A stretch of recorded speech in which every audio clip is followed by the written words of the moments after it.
좋으신 우리 주 하나님을 찬양합니다. 죽으시고 다시 사신 우리 주님을 찬양합니다.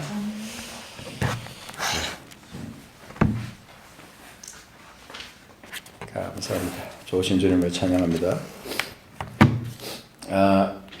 우리 주님께서 이 오시고 죽으시고 부활하신 이것이 하나님의 그 계획 가운데 있었습니다. 오랜 소원 가운데 하나님이 있었고, 우리가 범죄하는 순간부터 하나님께서 우리를 구원하실 계획을 하나님께 세우셨습니다. 그것이 성경에 너무나 여러 군데 구절구절 기록되어 있어요. 특별히 구약 성경에는 예수 그리스도께서 오실 것에 대한 예표로 가득 차 있어요. 그래서 모든 성경의 주제가, 구약 성경의 주제가 주인공이 예수 그리스도, 주제가 다 예수 그리스도와 관계된 것이고, 또 오실 예수 그리스도에 대한 예표로 가득 차 있습니다.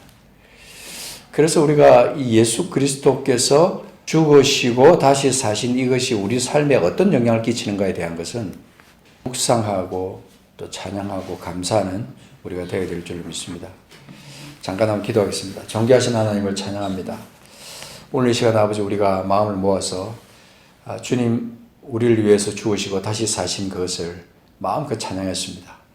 그리고 우리가 예배 가운데 말씀으로 또 주님께서 우리에게 뭐라고 말씀하시는지를 듣기를 원합니다. 주의 이 시간 마음을 열고 영을 열어서 주님의 뜻을 온전히 이해하는 복된 시간 되게 하옵소서. 우리 생각을 흩어버리는 사탄의 모든 역사들을 주여 차단하여 주실 것을 믿습니다. 주여 함께하여 주옵소서. 우리가 아멘으로 화답하고 우리가 적극적으로 주의 말씀에 창념하는 귀한 시간 되게 하옵소서. 예수 그리스도 이름으로 기도합니다. 아멘. 같이 이 예수 그리스도께서 오실 것에 대한 예표가 어떤 것이 있는가 하는 걸 잠시 몇 가지를 한번 생각해 보는데요.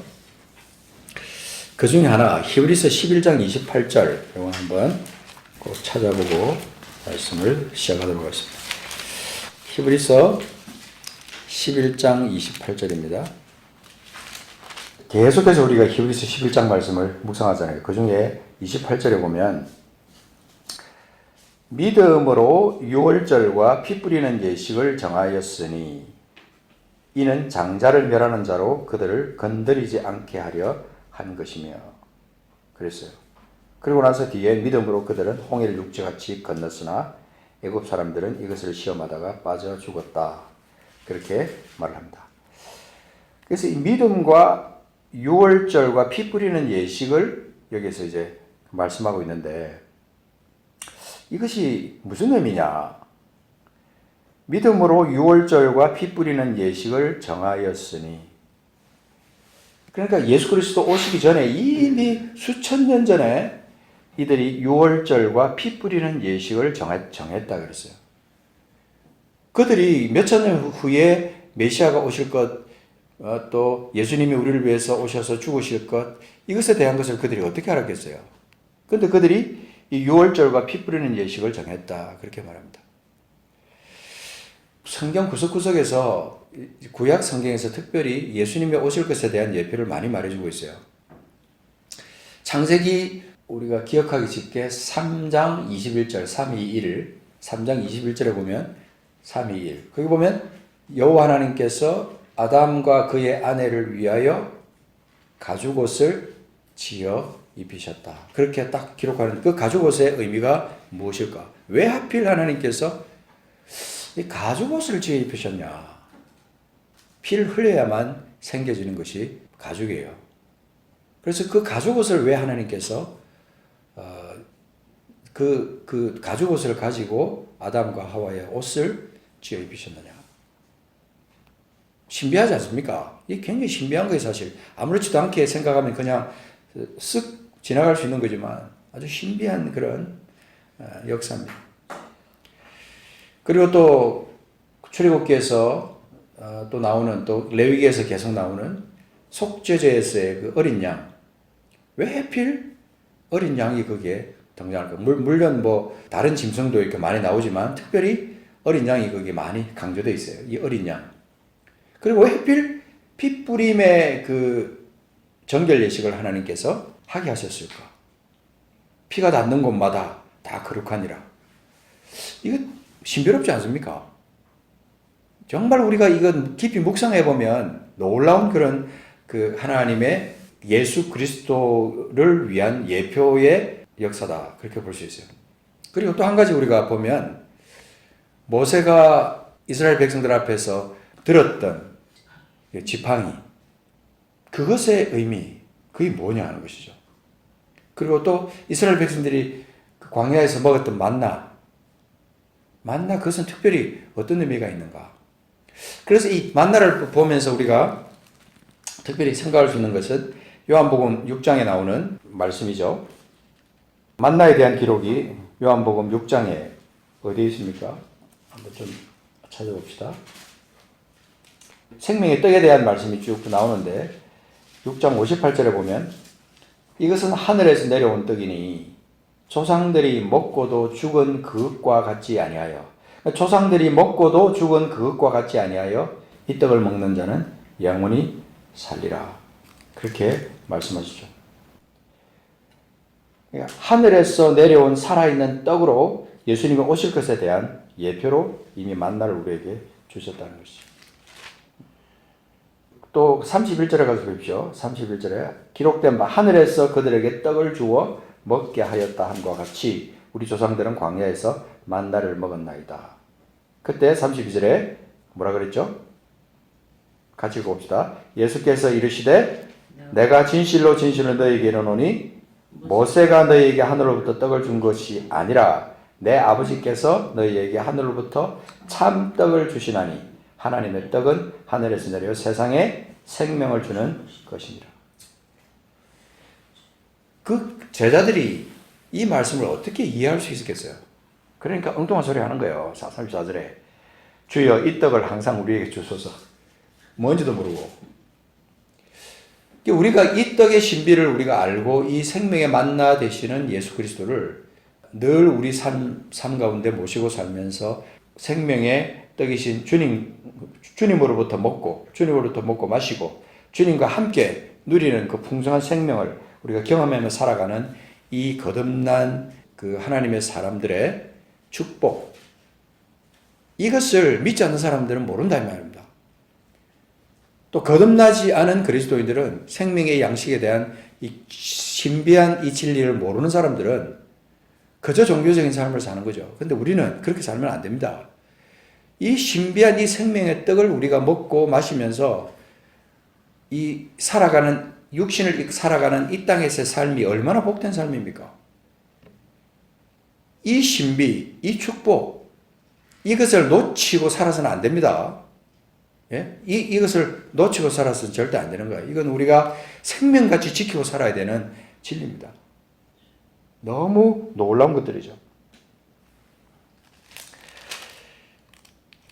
36절에 보면 내가 너희에게 이르기를 너희는 주님께서 말씀하십니다. 너희는 나를 보고도 믿지 아니하는도다. 이런 41절에 하늘에서 내려온 떡이라 하심으로 유대인들이 예수에 대하여 수군거려 이르다. 당연히 수군거리죠. 이해가 안 되는데요.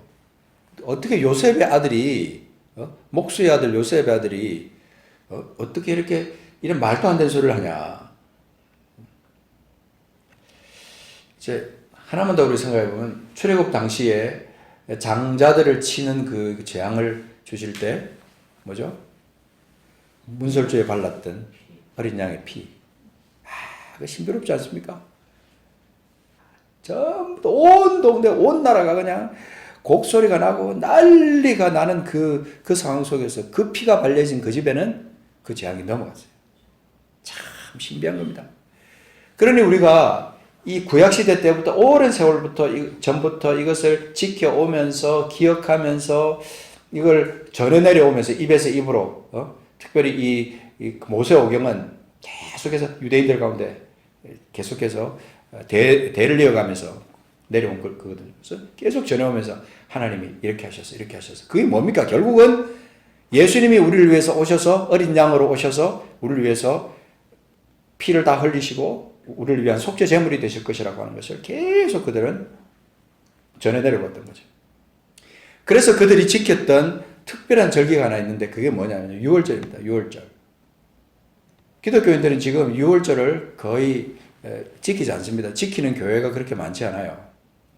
이단이라고 부르는 그 하나님의 교회, 안상홍 하나님의 교회는 이 유월절을 생명같이 지켜요. 그 생명같이 지키는 것도 사실은 문제가 있는 겁니다. 그게 유월절을 지키지 않으면 구원이 없다고 말하거든요. 그건 아닙니다. 그러나 우리가 유월절의 의미가 뭔가 하는 것은 우리가 알아야 되는 거죠. 유월절이라는 것은 그 6월 한자말로 말하는 넘어간다 그 말이죠. 넘어간다. 그래서 히브리어는 이걸 페사흐라고 하는데 페사흐라고 하는 것이 그것이 넘어가는 거예요. 애굽의 노예 생활로부터 탈출한 사건. 그걸 기념하는 날이 이 6월절인데 이 이스라엘 백성들은 이 6월절을 계속 지켜요. 지금도 이스라엘 백성들은 6월절을 지키고 있습니다. 6월절. 근데 공교롭게도 6월절이 언제냐면요. 지금 이때예요. 지금 이때. 이때입니다. 올해 2021년의 6월절은 3월 27일 저녁부터 시작해서 오늘 저녁까지예요. 4월 4일 저녁까지. 이게 예수 그리스도께서 고난을 받으시고 죽으시고 부활하신 그때까지로 신비롭게도 그게 일치가 딱 되는 거예요. 신비롭지 않습니까? 이 신비한 거예요. 어떻게 그 많은 날들 중에 예수께서 그때 십자가를 지시고 죽으시고 다시 사셨느냐는 것이죠.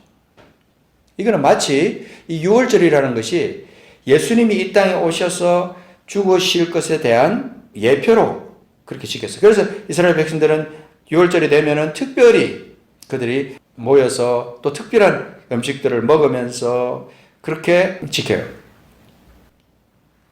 그래서 이 노예 생활로부터 탈출을 강조하는 의미에서 그 사람들은 많은 행사들을 하고 그것을 잊지 않기 위해서 그렇게 지켜나가는 거죠. 그리고 또 주님의 부활과 관련돼서 또 신비한 것이 뭐냐면 예수님이 승천하신 그때가 오순절이에요. 오순절. 그러니까 6월절이 지난 49일 만에 지키는 절기가 오순절인데 이것을 맥추절, 77절이라고도 말해요.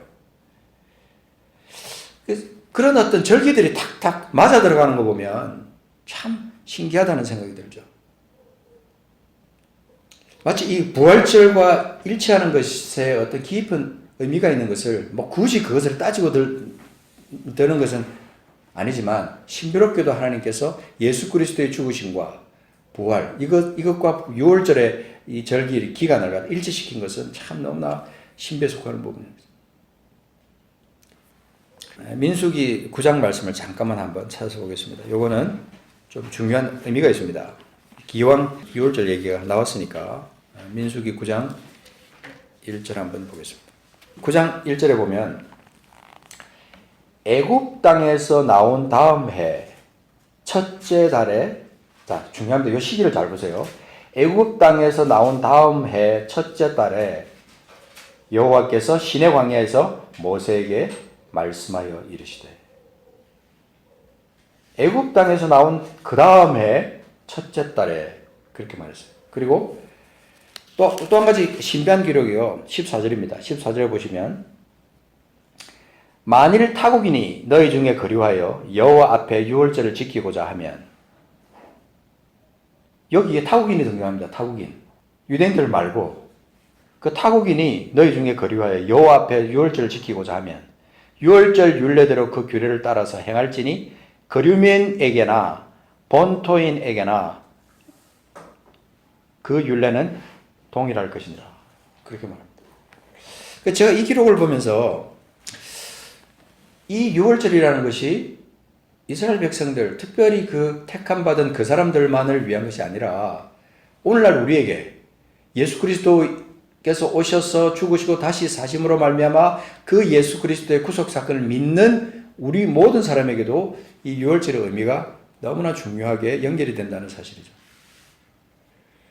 그리고 이 유월절을 왜 하나님께서 계속해서 강조를 하셨는지 그것을 영으로 느낄 수가 있습니다. 출애굽기 20장 보십시오. 출애굽기 20장.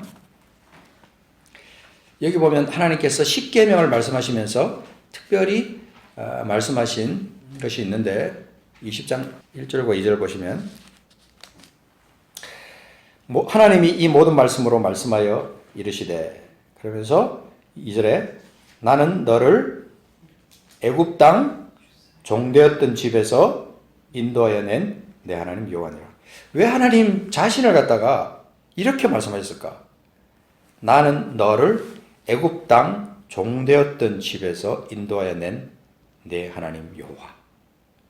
참, 이 표현을 볼 때 내가 믿는 하나님이 지금 어떤 하나님이냐? 이 애굽 땅 종되었던 집에서 인도하여 낸 내 하나님 여호와라고 말씀하시면, 오늘날 나에게 말씀하시면 뭐라고 말씀하셨을까? 나는 네 하나님인데 어떤 하나님이냐?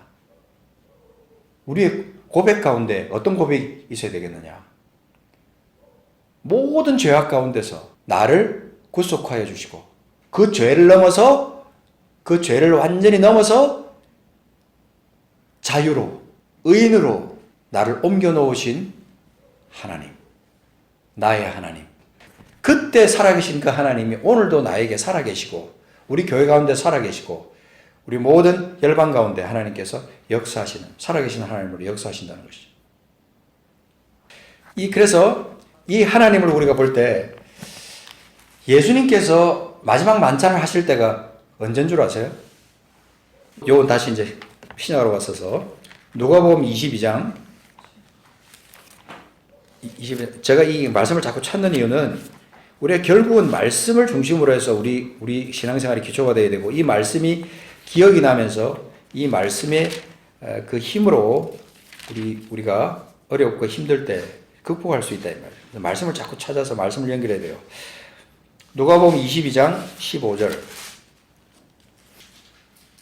자, 여기 보면 우리 주님이 말씀하신 것 중에 특별한 말씀이 있습니다. 이르시되 내가 고난을 받기 전에 너희와 함께 이 유월절 먹기를 원하였노라.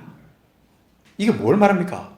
우리 주님이 내가 고난을 받기 전에 너희와 함께 이 유월절을 먹기를 원하였노라. 내가 너희에게 이르노니 이 유월절이 하나님의 나라에서 이루기까지 다시 먹지 아니하리라. 이 유월절이 이루어지는 그날이 언제입니까? 완전한 예수 그리스도의 승리, 십자가에서 죽으시고 다시 사신 그 부활의 승리, 그것을 말하는 거예요. 이것이 신학적인 어떤 견해가 조금씩 다릅니다만은 이 명백한 것은 예수 그리스도께서 십자가에서 죽으시고 다시 사신 그것은 이 유월절의 완성이에요. 완성.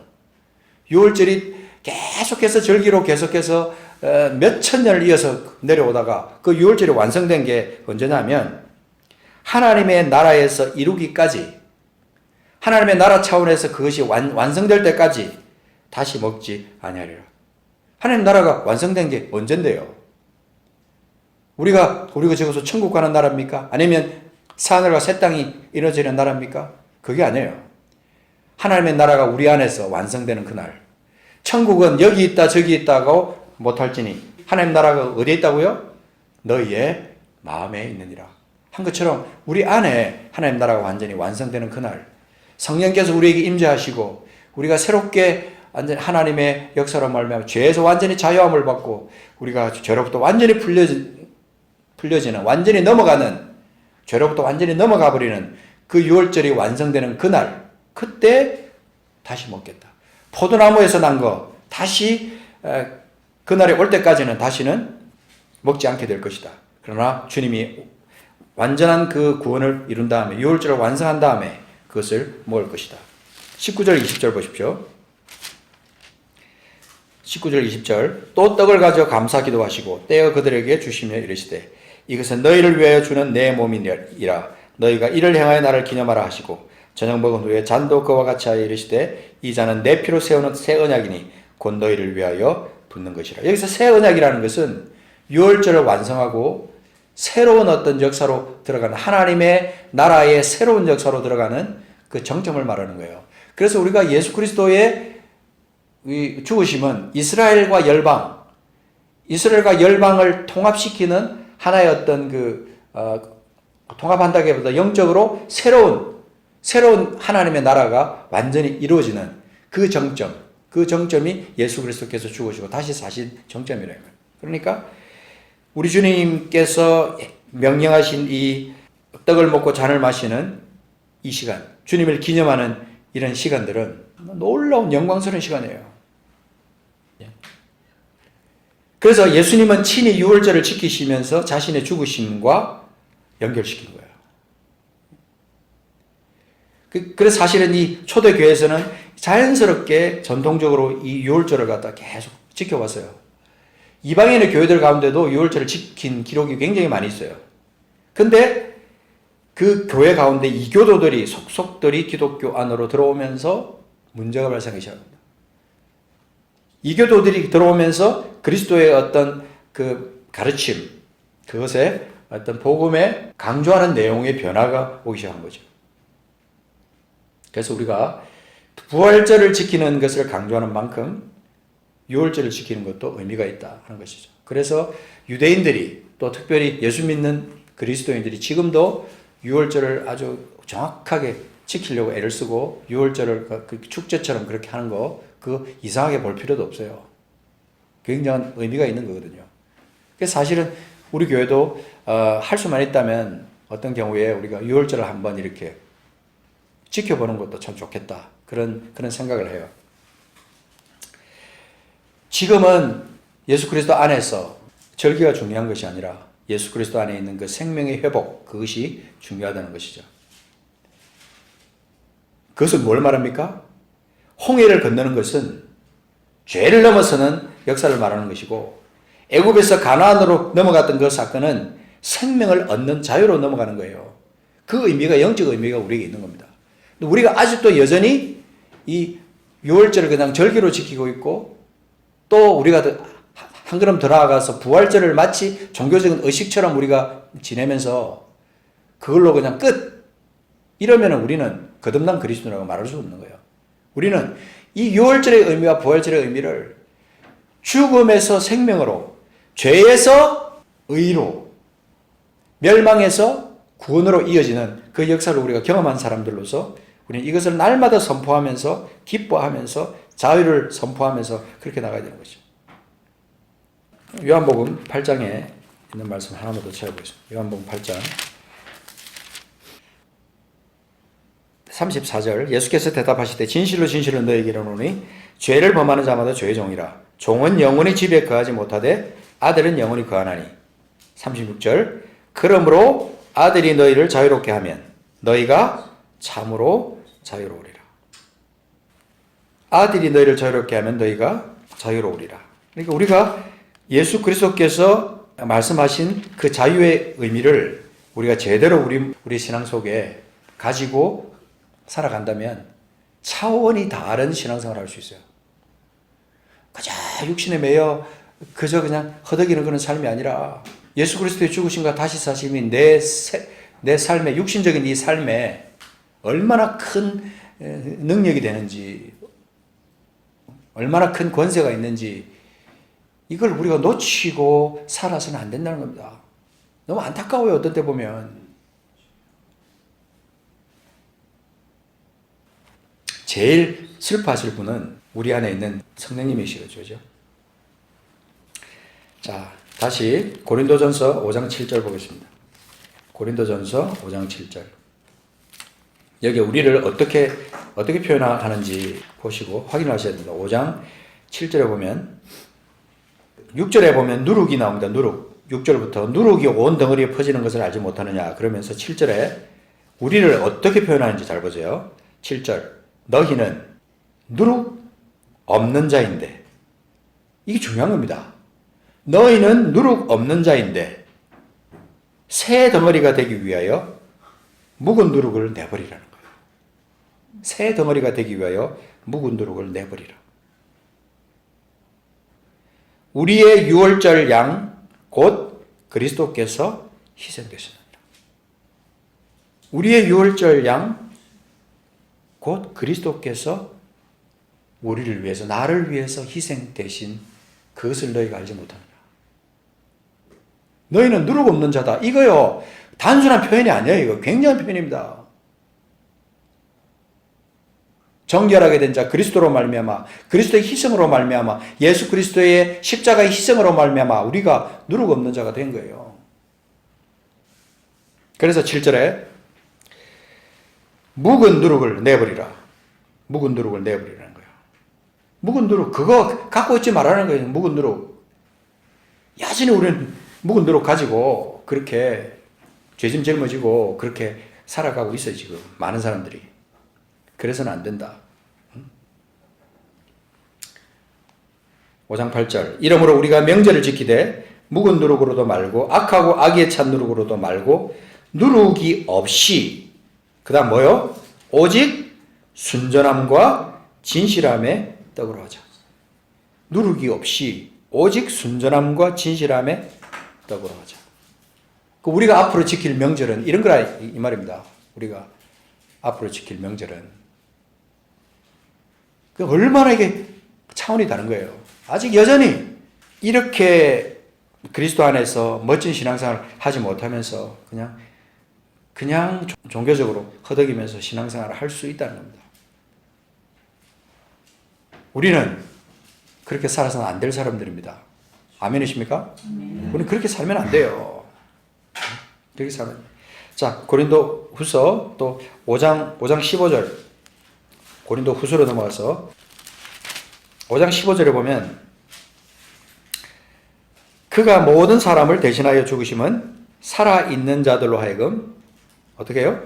다시는 그들 자신을 위하여 살지 않고 오직 그들을 대신하여 죽었다가 다시 살아나신 이를 위하여 살게 하려 함이라. 그러다가 16절에 가서 그러므로 우리가 이제부터는 어떤 사람도 육신을 따라 알지 아니하노라. 육신을 따라 알면 망하는 겁니다. 비록 우리가 그리스도도 육신을 따라 알았으나 이제부터는 그같이 알지 아니하노라. 17절. 그런즉 누구든지 그리스도 안에 있으면 새로운 피조물이라. 이전 것은 지나가서니 보라 새 것이 되었다. 이렇게 선포하는 거예요. 우리가 예수 그리스도를 믿는다는 것은 참 신비 중에 신비입니다. 예수님을 구주로 믿고 살아가는 것은 결코 손해보는 삶이 아니에요. 너무너무나 엄청난 것을 우리가 우리 삶에서 누리면서 살아가는 그 특권을 가지는 그런 삶이에요. 부활의 주님이 우리 삶을 주관하는 그런 사람. 부활의 주님이 자신의 삶을 주관하는 그 사람. 그 사람들이 우리예요, 우리. 바로. 결코 묵은 노력으로 인해서 우리 자신을 더럽혀서는 안 될 사람들이 우리라 이 말입니다. 그리고 더 나아가면 더 이상 죄의 노예가 되어서는 안 된다 하는 것을 이 성경은 좀 우리에게 말해주고 있는 거죠. 6월절의 의미는 그야말로 정말 패스오버, 영어로 하면은 패스오버인데 완전히 넘어버리는 거예요. 넘어버리는 거. 다시는 그리로 돌아갈 수 없는. 여러분, 홍해를 건넜다는 것은요, 다시는 그 홍해를 건너갈 수 없는 거예요. 이스라엘 백성들이 홍해를 기적같이 건넜습니다. 다시 애굽으로 돌아가고 싶다고 애굽으로 돌아가야지 홍해를 갖다 헤엄쳐서 건너겠어요? 그럴 수 없다는 겁니다. 이 영적으로 중요한 의미가 있는 거예요. 그래서 이스라엘 백성들이 유월절을 지키면서 하나님이 함께 하셨던 그 역사를 기억하는 거예요. 어떻게 그들이 그 애굽을 탈출할 수 있었느냐. 상상도 할 수 없는 사건이, 그 역사적인 사건이 그때 일어났던 거예요. 그것이 오늘날 우리에게 동일하게 예수 그리스도 때문에 그분을 통하여 우리에게 일어난 거예요, 지금. 그게 6월절이에요, 그게 6월절. 우리 신앙의 영적인 6월절이 우리 삶의 기초가 되어가지고 부활하신 주님을 믿는 이 신앙으로 이 세상을 승리하면서 나가는 거, 이기면서 다시는 옛것으로 돌아가지 않는다고 결단하는 것이 이 부활절을 맞는 우리들의 선포가 되어야 됩니다. 다시는 그렇게 안 할 것이다. 다시는 그렇게 안 할 것이다. 그럴 때 우리가 옛것으로 돌아가려고 할 때 생각나는 것은 항상 십자가, 그리고 부활하신 우리 주님, 그리고 우리 하나님께서 이스라엘 백성들을 완전히 그 유월시켜서 애굽에서 완전히 탈출시켜 버리시고 가나안 땅으로 하나님께서 인도하셨던 그 유월절. 그들이 믿음이 없어서 다 중간에 다 죽고 말았지만, 그러나 하나님은 이스라엘을 통해서 그것을 예표로 예수 그리스도께서 오셔서 완전한 것을 이루실 것에 대한 예표로 하나님께서 유월절을 계속 지키게 말씀하셨던 거예요. 얼마나 놀랍고 신비롭습니까? 이 신앙이 우리의 것이에요. 이 신앙이 우리의 것이라. 그래서 우리가 다시 육신적인 사람으로 돌아가려고 할 때 죽으시고 다시 사신 예수 그리스도, 그리고 하나님께서 이스라엘을 통해서 계속해서 이 유월절을 지키라고 말씀하셨던 그 이유가 도대체 무엇일까를 묵상하면서 내가 예수님을 만난 것은 놀라운 사건이다. 내 안에 예수님이 계신다. 그 주님이 나와 함께 계신다.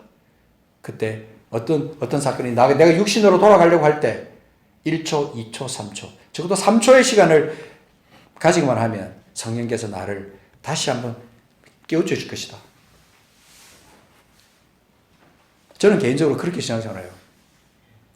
나를 완전 구시킨 그 사건이 있은 뒤에도 육신적으로 뭐가 확 올라와가지고 이럴 때도 있긴 있었어요. 근데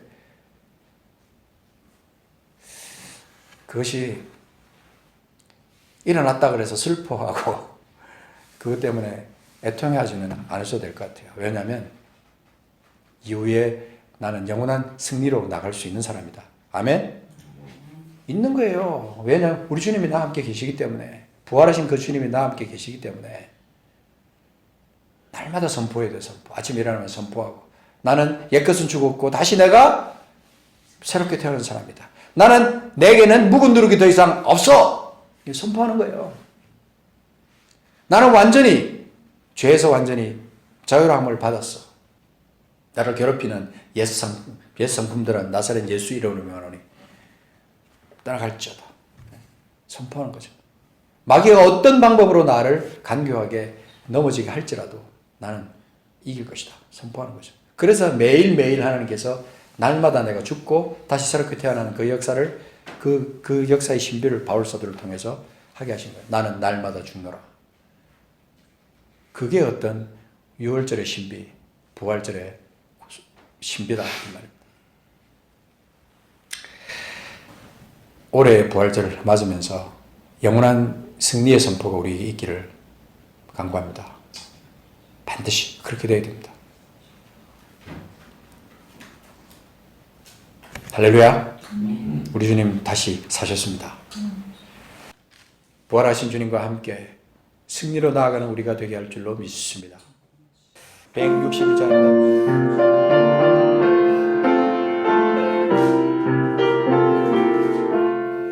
할렐루야. 우리 예수 부활 승천하셨네. 세상 사람 찬양하니 천사와 다하도다. 구주 예수 부활하사 사망 권세 이겼네. 구주 예수 부활하사 사망 권세 이겼네. 할렐루야. 우리 예수 왕의 왕이 되시고 우리들의 중보 되신 성령 증거하시네. 구주 예수 부활하사 처음 열매 되셨네. 구주 예수 부활하사 처음 열매 되셨네. 할렐루야. 우리 예수 흠과 티가 없도다. 무덤 속에 있는 죄인 주가 일으키셨네. 구주 예수 부활하사 영광 주로 오셨네. 구주